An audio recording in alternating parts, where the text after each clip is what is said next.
Welcome It's everyone okay. to another Journal Club. We have with us a very special guest. I'm Helena Esmond, physiotherapist and very into vestibular topics. And with us today we have a very awesome otolaryngologist, Dr. Enrico Armato. I hope I've got that right. I'm going to let Dr. Armato introduce himself a little bit more. Tell us your background. Hello, Elena. Thank you so much for your kind invitation, and thanks to Vestibular First for giving me this opportunity. It's a very great pleasure and honor, really.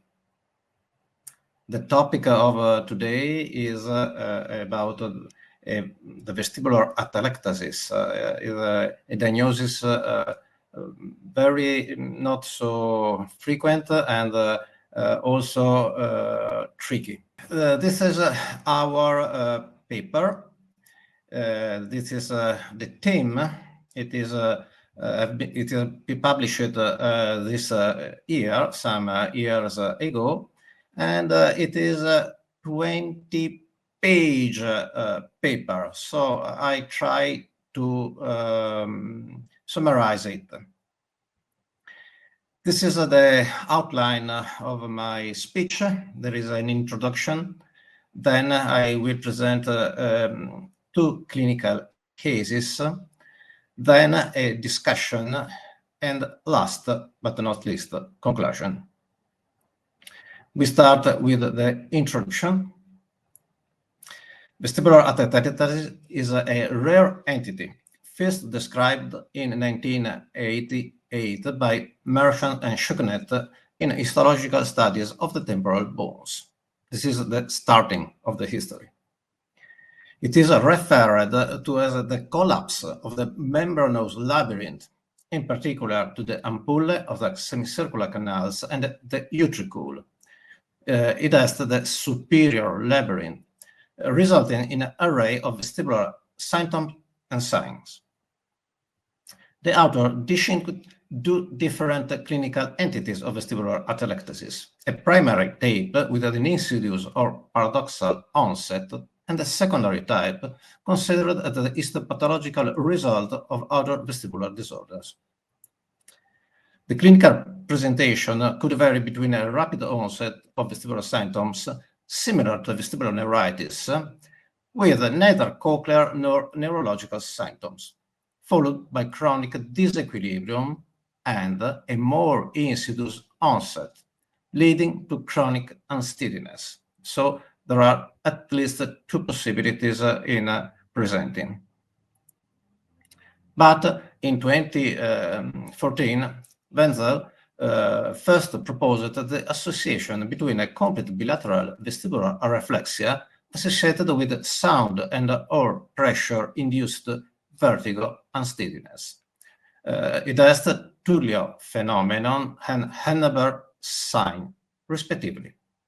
Considering the contact between the collapsed membranous labyrinth and the stapedial footplates as a possible explanation of the phenomenon. But in 2019, Elisier, a school French radiologist, were the first to document the collapse of the membranous labyrinth in vivo using the light post-contrast three-dimensional fluid attenuated inversion recovery, free Tesla magnetic resonance imaging sequences in patients presented with unilateral vestibular loss or bilateral vestibulopathy. So it is very important the use of the MRI, because the definition of this pathological entity is very related with the MRI, which is the sequence. There is an intravenous injection of gadolinium. Then the patient have to wait for 4 hours. There is a delay, and then exam can start. The basis. The perilymphatic fluids can be enhanced, but the endolymphatic space not. So there is a lack of endolymphatic fluid enhancement. In other words, the evaluation of the endolymph is made by a negative contrast. I remember only the existence of the blood-brain barrier and the blood-labyrinthine barrier. This is the reason of the different diffusion of the gadolinium.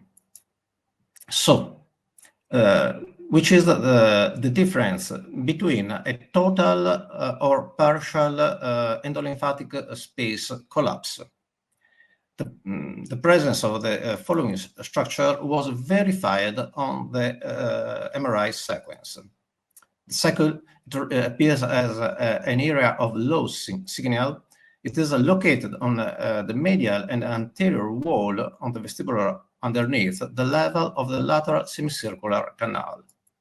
The utricle appears as an elliptical zone of low signal at the level of the lateral semicircular canal. It occupies the superior part of the vestibule.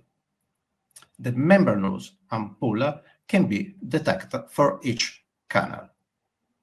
So, based on the histopathological definition of unilateral vestibular atelectasis, the authors considered the endolymphatic space as totally collapsed when the utricle at least two ampulla were not visible in comparison with the contralateral side, and partially collapsed when the utricle at least two ampulla were barely visible. In this paper, the authors excluded endolymphatic iris, perilymphatic fistula, and blood-labyrinthine barrier impairment.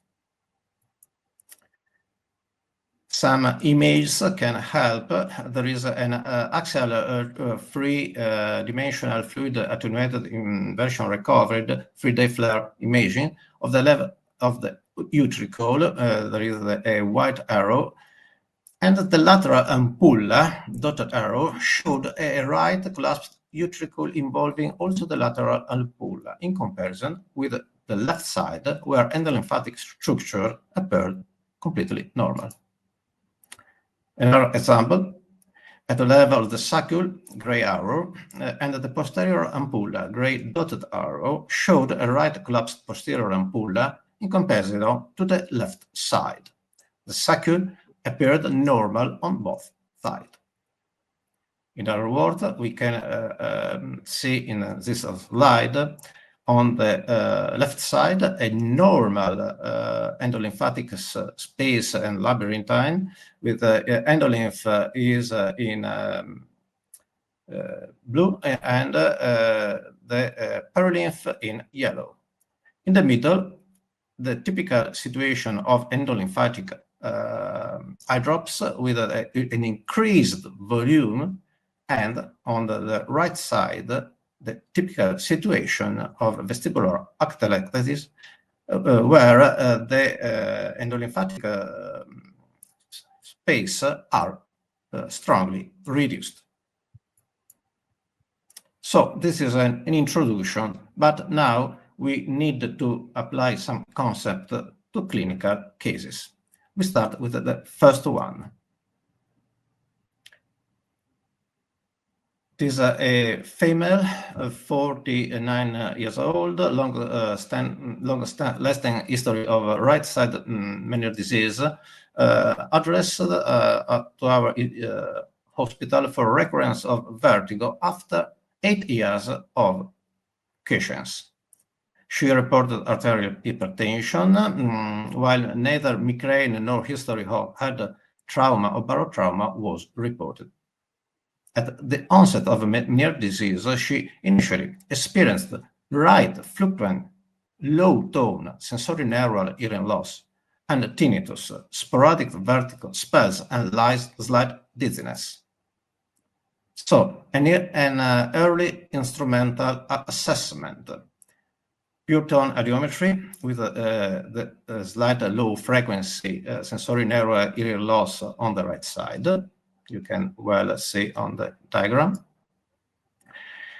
With an impulse test with a selective slight gain impairment reduction for the right posterior semicircular canal, please notice this situation. Only one canal is involved. CVEMS and OVEMS, a significant reduction in amplitudes of the right side, symmetry ratio greater than 35%. And on the bedside examination, 8 years after, so nowadays, she was evaluated for a relapse of dizziness, no hearing fluctuation, a mild spontaneous left beating nystagmus enhanced by the skull vibration induced nystagmus test, the SWINT, with the Frenzel goggles. And we can start the video. The left beating spontaneous nystagmus.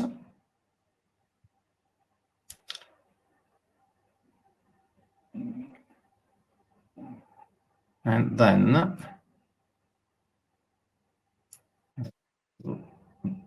no gaze evoked nystagmus.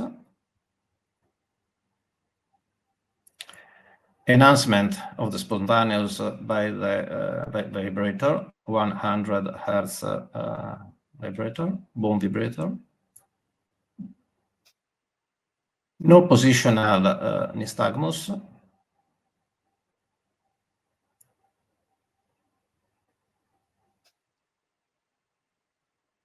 And I go, okay. And the VHT is changed because now we can detect the involvement of the two canals, the posterior one we have noticed in the past, and now also the lateral one. The patient was treated by steroid and oral diuretics, and 1 week later, the patient was reevaluated due to a deterioration of unsteadiness and the onset of a particular situation, the sound-induced vertigo. No more spontaneous nystagmus, while a left-beating nystagmus could be elicited by head shaking and SWINT. But the most interesting assessment is the loud sound, because when the patient is exposed to the loud sound, there is a right beating nystagmus. And the patient began an oral treatment with beta-histine and sent to the vestibular rehabilitation. So the final instrumental follow-up and radiological data, the pure tone audiometry is not changed, is like at the beginning, but the VHT is changed because all the 3 canals on the right side are involved, there is a reduction in gain with many cover and over saccades. VEMS, no detectable responses on the right side. Bithermal caloric test showed a caloric areflexia on the right side. The flare image on MRI with a delayed acquisition highlighted a intralabyrinthine enhancement of the vestibule, utricle, semicircular canal, and basal turn of cochlea, suggesting a blood labyrinthine barrier impairment.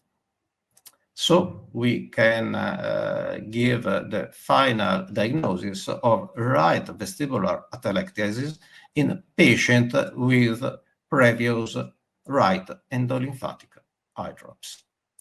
Remember, please notice the involvement of first the posterior canal, then the lateral at the end, also the anterior one. This is for the first clinical case. Now we can discuss the number 2. Great. Can you hear me for a question? Yes, I'm ready. Thank you.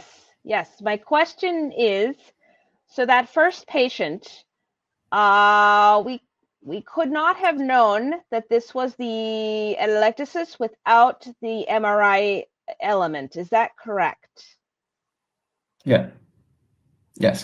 Yes, because on the MRI, the endolymphatic space are very reduced, and the perilymphatic ones are enlarged. So we can say that the volume of the endolymphatic space is reduced. And so it corresponds to a vestibular atelectasis. Okay. So, yes, and second question, why was there a right beating nystagmus with the sound? With the sound, depending from which kind of endolymphatic flow you are able to evoke in the lateral canal. Please notice in this clinical case and also in the next one that the nystagmus is reversed with induced sound nystagmus is reversed respect to the spontaneous one. It is a very interesting observation. I see. Okay. And then the last question before your next case. At this time, there is no treatment to stop the decline where it kind of got worse and worse and worse. Is that right?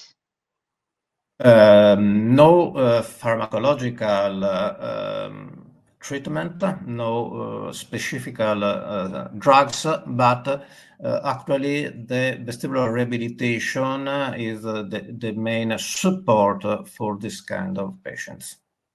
Right. Can you confirm? Okay. Yes, we can't change what's happening inside. We can just change help with the brain and with the balance and compensation and so forth. Yes, I agree. Okay, wonderful. Yes. Thank you for the answers there. Nothing. So can I present the next clinical case? Yes, please. So it is a male, 58 years old, clinical picture consistent, this time with a left-sided Meniere disease. Presented to our attention for recurrent vertigo spells, despite a long-lasting treatment with beta-histine and diuretics. But we know that is a very frequent situation. His clinical history was unremarkable, except for a congenital anisocoria. His standard RM brain was normal. Early instrumental assessment, pure-tone audiometry, we can see a slight high-frequency sensory neural hearing loss on the right side and a more severe flat sensory neural hearing loss on the left side. It is on the same line of Meniere disease, not so recent. What about the VHAT? Also, in this clinical case, we can detect an isolated deficit of the posterior canal. So the deficit of the posterior canal is a challenging differential diagnosis. We know that many situations can offer to this condition, schwannoma, Meniere disease, also with different trace of the VHT also internuclear ophthalmoplegia, but is another situation. VEMS, cervical VEMS and ocular VEMS, also in this condition showed a reduction in amplitude on the left side with a symmetry ratio greater than 35%. Even though 5 intratympanic dexamethasone injection were administered weekly in his left ear, his vestibular symptoms progressively worsened, included severe unsteadiness and the onset of both positional and sound pressure-induced vertigo. No changes in auditory centers were reported. So in this situation, we will see a spontaneous right beating nystagmus enhanced by the vibrator, and performing a nasal and glottic valsalva maneuver induced a clear left beating nystagmus. The same way, a slight left beating nystagmus is evident after the administration of loud sound on the left side. And in this case, in this patient, was detected an geotropic direction-changing positional nystagmus performing the supine head roll test. Apparently, nystagmus amplitude was greater on the right side. I start the video. Right beating spontaneous. We know that this anisocoria is well known, is not recent. It is enhanced by scalar vibration.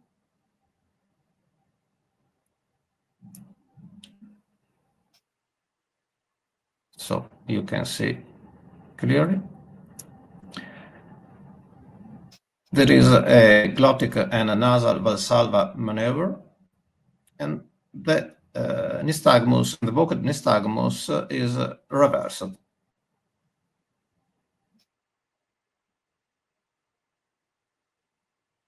So here the patient perform nasal valsalva.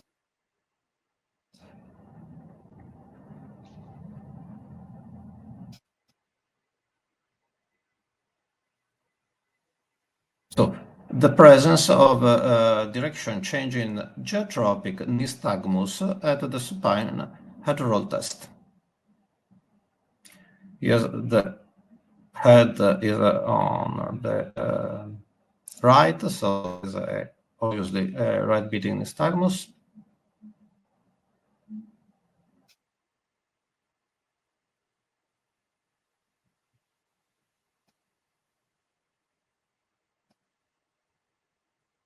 When the patient turns leftward the head, also the positional nystagmus change its direction.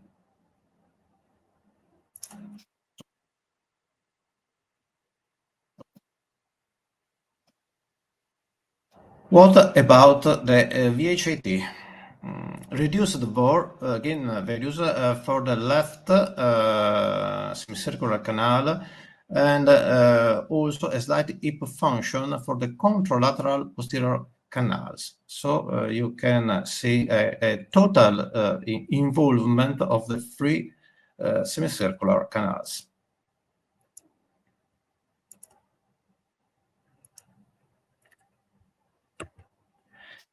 2 weeks later, the patient was re-evaluated. The spontaneous nystagmus subsides, and the hearing function on the left side was slightly worsened.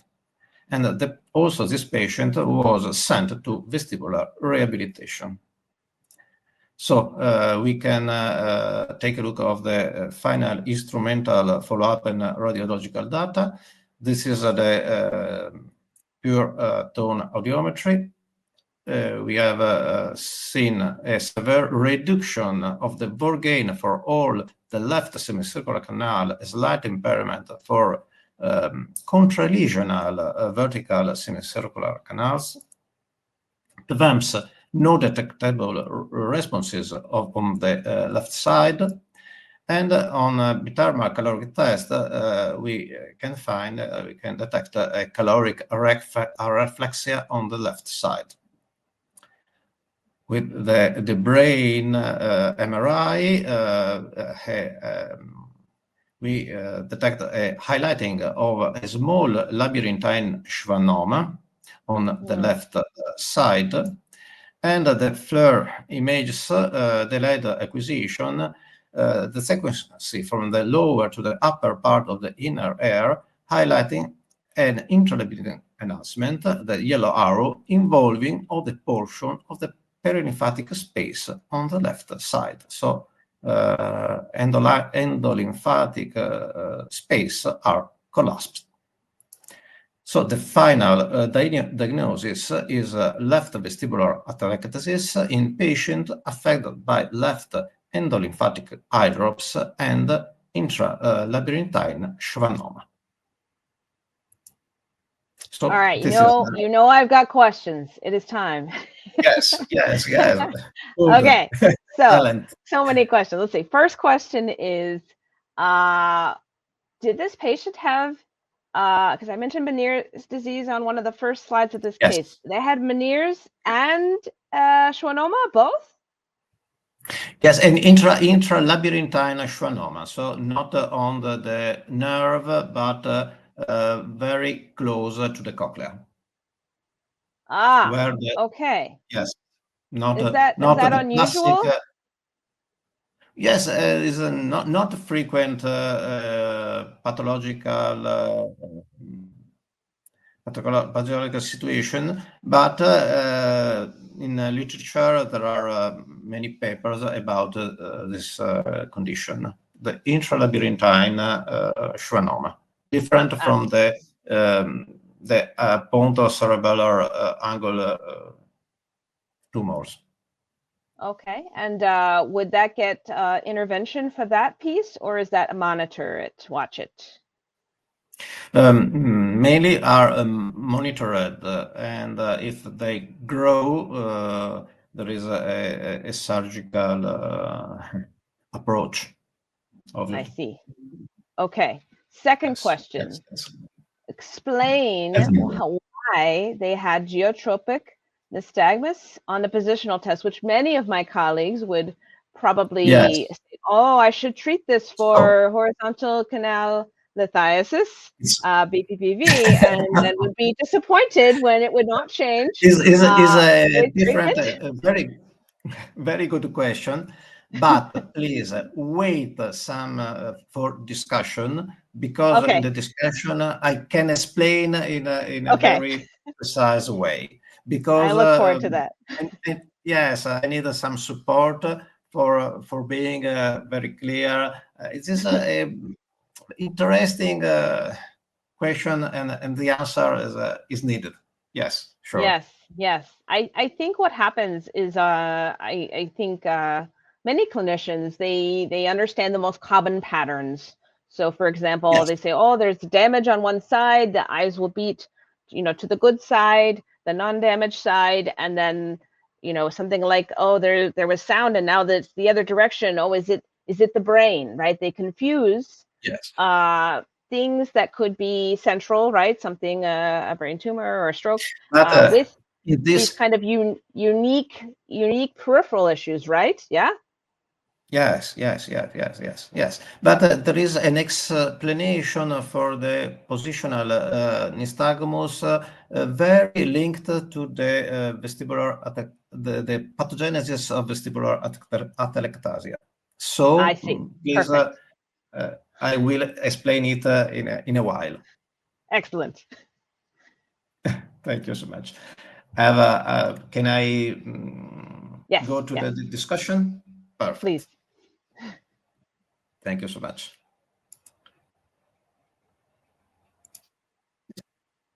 So first, small topic, primary versus secondary vestibular atelectasis and partial versus total collapse. Vestibular atelectasis is a very rarely reported condition, characterized by the collapse of the labyrinthine membrane, therefore being the opposite of endolymphatic eye drops. This collapse seems to primarily affect the part superior of the vestibular end organ, including the utricular organ and/or the semicircular ampullae. By contrast, endolymphatic eye drops mostly appears to primarily affect the parts inferior, including the cochlea and the sacule. In 1988, Merchant and Schucknet described a primary vestibular atelectasis and a secondary one due to the underlying vestibular pathology. It has vestibular neuritis, endolymphatic eye drops, temporal bone fracture, or iatrogenic causes as pathological surgery, mainly the stapes surgery. The authors suggested a dual relationship with endolymphatic eye drops. The primary collapse of the superior labyrinth could obstruct the longitudinal endolymphatic flow, or alternatively, the pressure from the endolymphatic eye drops itself could act as the primum movens for the membrane rupture. In 1992, Nomura et al. Defined two possible scenarios. In the case of total collapse, the sensory organs were decoupled from their surrounding structure, whereas in the case of the partial collapses, the displacement of the partly collapsed labyrinth could stimulate the sensor organ. And this is we must do a focus on this situation. The authors concluded that the variability in caloric responses from normal pattern and duration to canal paresis could therefore be explained by the degree of the labyrinthine collapse. While the total collapse was reconducted to the vestibular atelectasis, the partial collapse was defined as floating labyrinth, which was supposed to represent the early stage of vestibular atelectasis that could either progress to vestibular atelectasis or return to its normal condition. So it is the evolution can vary. When a collapse occurs, given to the membranous labyrinth, in the pulse superior is supported by the trabecular mesh changes in pressure within the perilymph and/or cerebrospinal fluid, may lead to movement of the membranous labyrinth. Specifically, the collapsed wall come into contact with the otolith membrane or the sensory epithelium of the ampullar crest. Its dripping may stimulate sensory cells in the utricle or semicircular ampulla, accounting for the unsteadiness. On the other hand, a floating labyrinth may also account for the positional nystagmus detected in this subject. In fact, positional nystagmus may occur due to a disruption in the interaction between otolithic organ and the semicircular canal caused by the change in the movement of the inner fluids, but partially collapsed membranous labyrinth become attached to the otolith of the utricular macula and the ampullar crest. So, as we can see in the figure on the right side, the perilymph flow may cause the collapsed membranous labyrinth to shift, thereby stimulating the sensor cell. It is a paper of 1992, but the floating labyrinth is a concept that can be reused, reported in many other situations. So, the mechanism, the light cupola mechanism, if the perilymph is denser than the endolymph. While both patients develop a rapidly progressive unilateral vestibular loss on the affected side with a paretic spontaneous nystagmus enhanced by the squint, similar to an acute stage of vestibular neuritis, patient number 2 also presented a persistent geotropic direction changing positional nystagmus at the supine head roll test, consistent with a light cupola mechanism of the affected lateral semicircular canal. The light cupola theory has been described in cases of damage of the barrier, blood labyrinthine barrier, as it might result in a leakage of plasma protein into the inner air fluid in the endolymph, increasing the buoyancy of the endolymph. So there is a change in the density of the endolymph. The cupola remains at its density, and so a buoyancy can take place. Another possible scenario accounting for persistent geotropic direction change in positional nystagmus is the onset of a difference in the density between perilymph and endolymph. In fact, it has been assumed that perilymph becomes denser than endolymph, and the semicircular canal filled with endolymph developed an increased buoyancy under gravity. So the cupola can move according to the gravity force. This buoyancy, combined with the deformed nature of the membranous labyrinth, can cause the membranous ducts to deform, displacing the endolymph and deflecting the cupola, leading to the persistent geotropic direction changing positional nystagmus. So here is one interpretation of what we can see in the patient. Interaction between utricle and steps footplate, very important, because it is the base of sound and/or pressure-induced nystagmus. In the past, it was linked to congenital syphilis and labyrinthine fistulas, third window syndromes like anterior semicircular canal deviations, congenital deafness, perilymphatic fistula, and Meniere disease.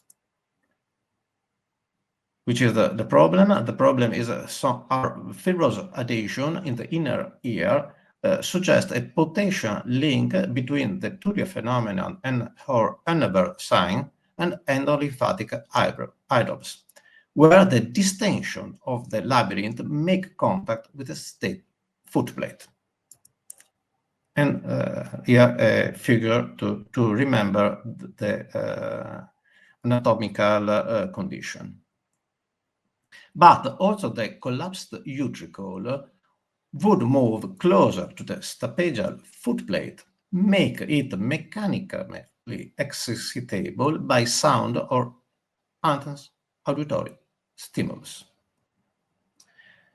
Remember that an increased tympanic pressure resulting from nasal valsalva or loud sound and or increased cerebral spinal fluid pressure resulting from glottic valsalva or bilateral jugular compression might have led to the collapsed labyrinth to drift within the surrounding perilymph, resulting in the activation of the semicircular canal afferent of the affected side. So, valsalva maneuver, closed nostril, and loud sound can induce an intratympanic increase of pressure, and valsalva maneuver, closed glottids, and bilateral jugular compression can lead to an increased intracranial pressure.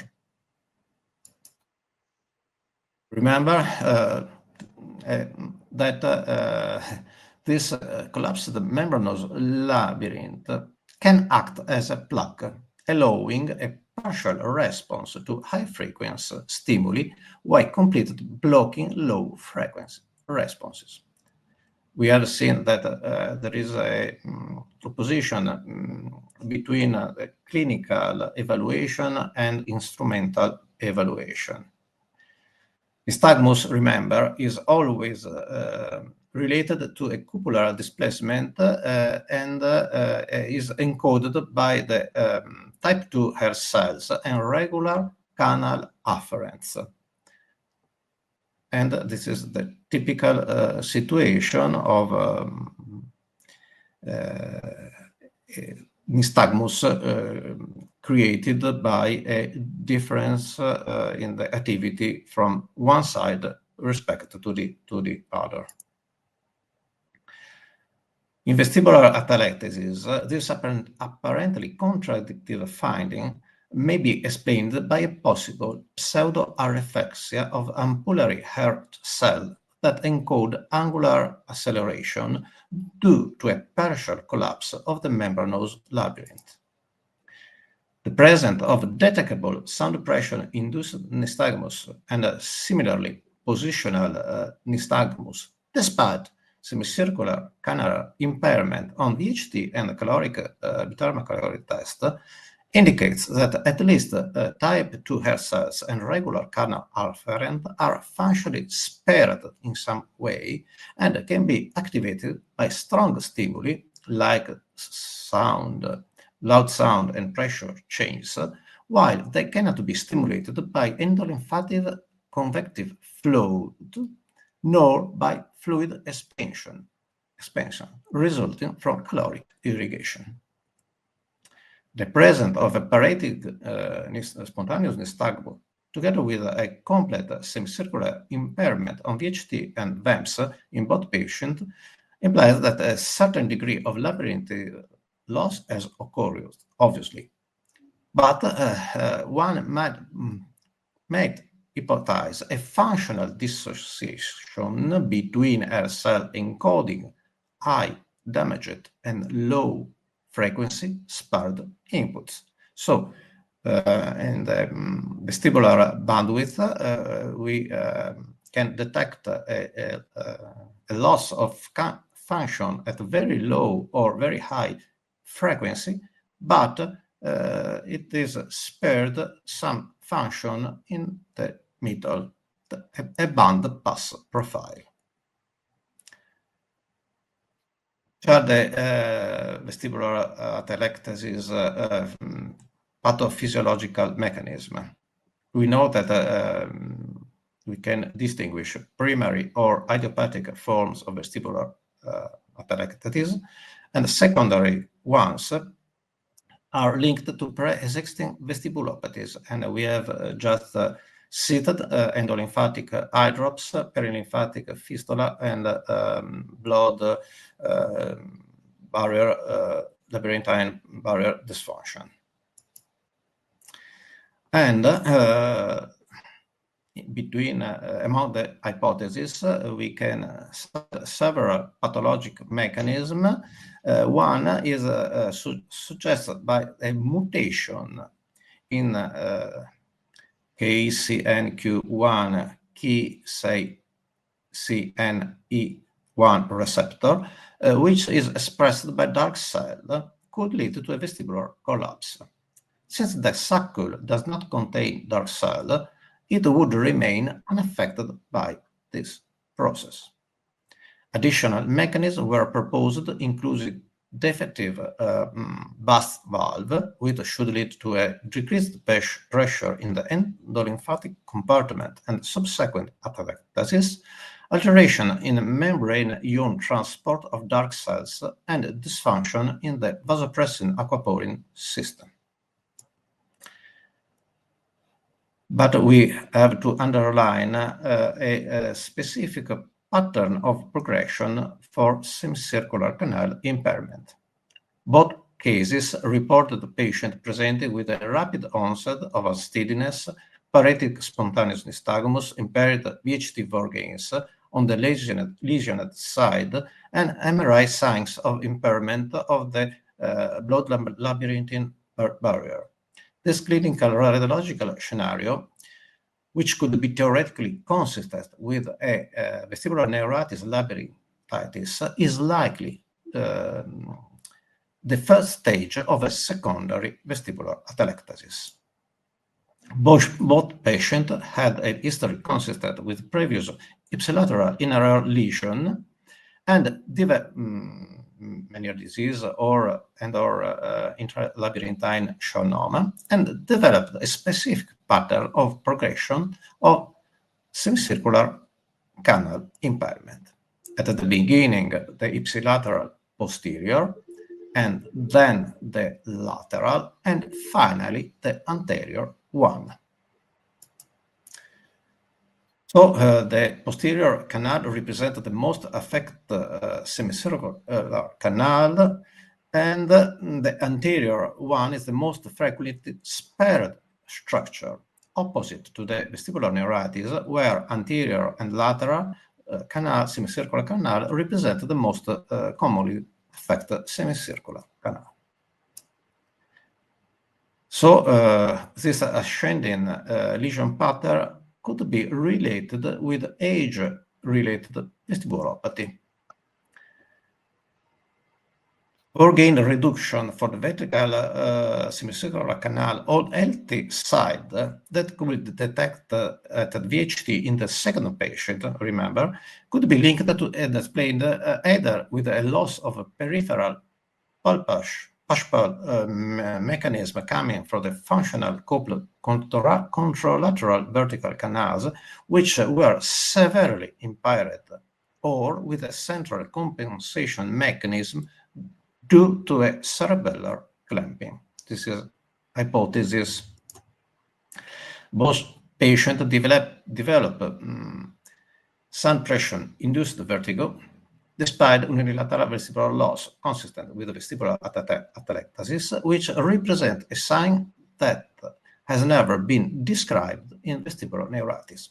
Similar ascending lesion pattern with the preferred involvement of the posterior semicircular canal first and the other semicircular canal subsequently at the VHT have been detected in the age-related vestibulopathy, suggesting a possible link between presbyvestibulopathy and vestibular atelectasis.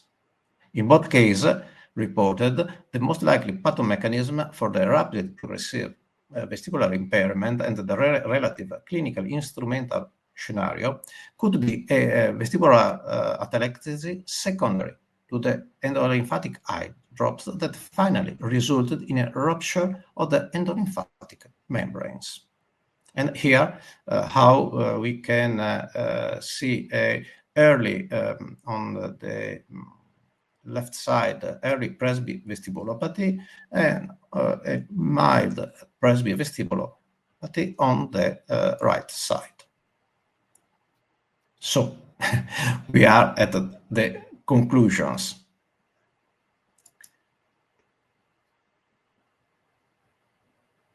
Vestibular atelectasis represents a clinical condition that should be always considered when encountering an unilateral vestibular loss that does not follow the usual progression, or in case of fluctuating vestibulopathy that develops an insidious or rapidly progressive functional impairment. Moreover, clinicians should be aware of the possibility of an underlying vestibular atelectasis in case of positional and/or sound pressure induced vertigo or nystagmus despite vestibular loss. This narrative review contributes to the improved clinical understanding of a condition that has become a significant differential diagnosis. And this only to remember the difference at MRI between a normal patient on the left side and a vestibular atelectasis on the right side. At this time, I want to thank again for your attention and for this opportunity. and I leave you a more relaxing picture of me, and this is one. I love it. I love it. You have Thank to you so enjoy the much. food. Yes. No, that was fantastic. I have just a couple more questions, so hopefully Yes, that's okay. Uh, let me know. I was kind of thinking about how a clinician might confuse the sound induced and say, oh, like it's semicircular canal dehiscence or something of that nature in kind of how to contrast or kind of think clinically about my findings. And when you refer as a physiotherapist to the otolaryngology team to do the calorics and all the testing, the VEMS, the things that we do not do, it is helpful to think about why we would be suspicious and whether we should be recommending at all ever the MRI piece, which is not traditionally done, out the gate to do an MRI of the inner ear as you're discussing. So what would be So, my thought process to make me think, oh, this could be semicircular canal dehiscence, or no, this could be vestibular atelectasis? so, for the diagnosis of dehiscences, we have also a computed tomography that can be useful, but also the audiometry can help to differentiate this kind of patient. Remember the VEMS, because in the patients we can find a lowered intensity is, of the VEMS, the lower the threshold of the VEMS with increased amplitude. Vice versa, in the atelectasis, we can find a strong reduction or absence of the response to the VEMS. For a diagnosis of vestibular atelectasis, the MRI is very, very important, because our knowledge of this pathological condition grows very quickly after the delayed protocol of the MRI, because you sometimes is difficult to evaluate this kind of patient. The evolution can be variable. I know the patient with very fluctuant clinical evolution.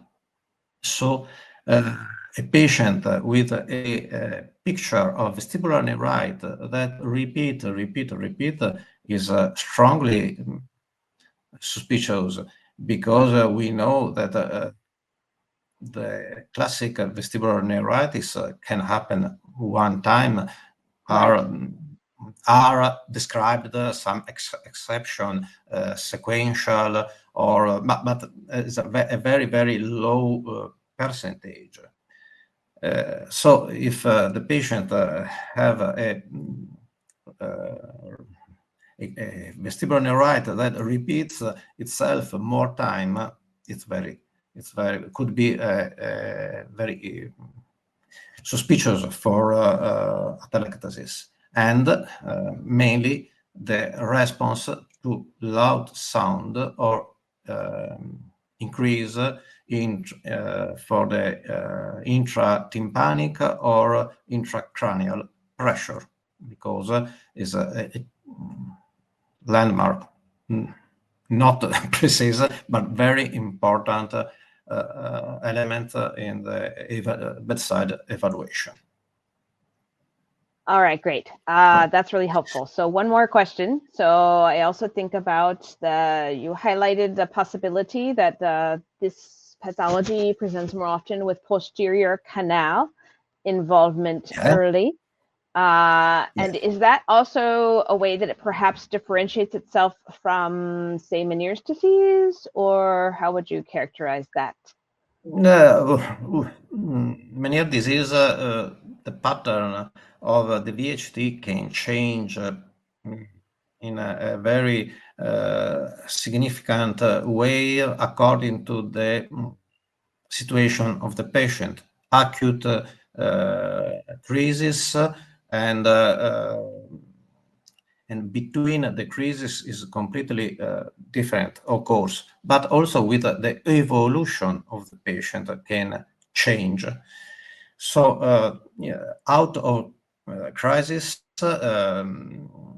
patient with Meniere's disease at the beginning can show a normal VHAT with a reduction canal paresis of variable degree on a caloric test. But when the patient is in acute phase, you can find isolated semicircular canal impairment of VHAT. It could be mainly the posterior, but also posterior and lateral. So it's not easy only by a exam or instrumental assessment to differentiate the patient. In my opinion, is always important the global evolution, the global clinical information, because our diagnosis is based always on many elements, the history, the bedside, the instrumental. So we have to put together many information to arrive to a description of the patient. Answer. So as a physiotherapist, I have a patient coming in. They think they have a repeat neuritis. We say, that seems unlikely. We could recommend getting the full testing, VHIT and VEMS and so forth. And it sounds like what you did with these two patients is then that otolaryngology team would ideally, if I was referring a patient like that, they would repeat and track over time. And that seems to be what you did. Do you feel that's helpful for these patients to try to kind of, with an episode, then to retest? Yes? Yes. The patient must be monitored in time, because it's not easy to give this diagnosis at the first assessment. Like in many vestibular situations, you need more examination in time to have a profile of the disease. So, in my opinion, monitoring of the patient is crucial. Right, and I think that's a great educational piece as clinicians, regardless of our particular discipline, to encourage patients to not feel frustrated when they don't have an immediate answer sometimes with like the first testing, or it's a little unclear. And because some of these conditions seem to kind of present themselves and evolve more clearly over time, whether it's vestibular migraine can be like that, or some of these inner ear pathologies. Yes?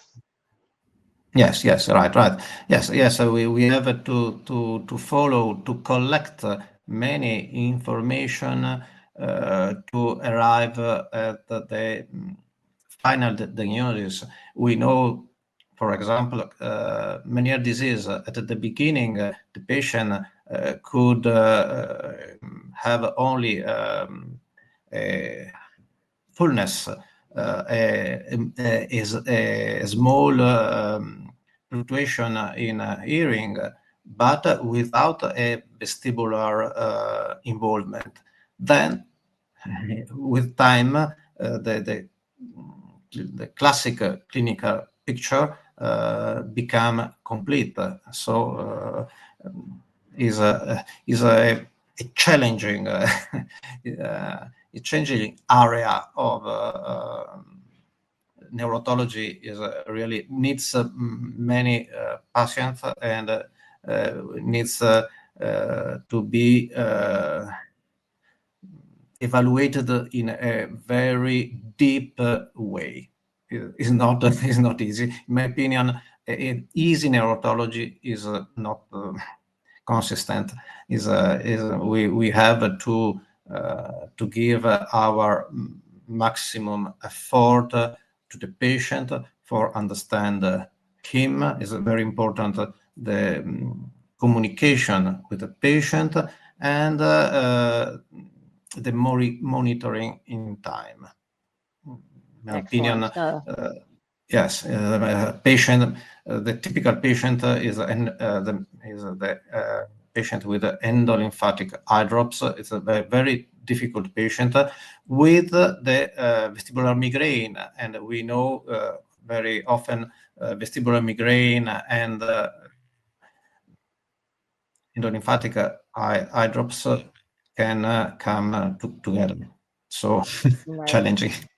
Even having more than one condition of any type, whether it's vestibular migraine and intermittent BPPV, I have seen someone who unfortunately had a unilateral neuritis event, but also has some migraine issue, and so they can have these mixed findings, and the treatment is more delicate. I don't have them start out with a very fast head movements in vestibular rehab. We can't necessarily start there. They may not tolerate that, so you're kind of having to get better at I call it reading the room. What is the big picture? How is the patient presenting with tolerance to movement, and how can we, as a physiotherapist, this is my concern, figure out how to help them manage symptoms and be functional despite these various fluctuant, sometimes unpredictable conditions. Can certainly be very emotionally challenging. I think there's good research on that as well. Emotion is very, very important when we deal with the vestibular system. Emotion is always very, very important. Yes, in my opinion, and validating. So that's why I love your research and your testing, because it helps the patient if they have answer, look, I saw this on your test, and this is what we think, and then it is my job to say, okay, well, now we have this condition that we can't magically make go away, but we can try to manage and to adjust. So it's a team effort in my mind between the ENT otolaryngologist, audiologist, physiotherapist, neurology can be involved. And then, of course, the patient themselves, to have the patient be a part of the team, to have them, be empowered. Collaboration is the best way to perform our job. Collaboration. No question. All of us are very, very important. All of us. Yes, and the patient is quite important as well. So we acknowledge their suffering, and then we try to figure out how can we help as best we can. And I just want to wrap this up by saying, if you do not know Dr. Armato's work, just put him into the PubMed, and you will see thousands of articles that he is on of various vestibular topics primarily. So we are so grateful to have you on, to hear your knowledge, to have you explain these challenging conditions, which can be rare or common. And this one was more rare, but it's still important to keep an eye and ear out for, to watch for it, to look for that, and to be aware, so we can perhaps be the one to suggest, because not every otolaryngologist is familiar, I believe, with vestibular atelectasis, I would say. So we can lightly suggest to consider as a part of the team. So if you have a good relationship with your other clinicians, you can say, hey, I saw this podcast, I saw this journal club, I think, it would be helpful. Right? Because for me, it's not about, it's about helping, right? It's a helping each other to continue to grow and improve the patient care. So we thank you for all of your important work, and just so grateful for you to be here today. Thank you for this opportunity. Really, vestibular first is always in the great in a important position with respect to all people interested in neurology. Thank you so much, really. Oh, it's our pleasure. It's our pleasure. We're glad to help. And we look forward to our next journal club. Thank you all for attending today. And we will see you another time. Thank you.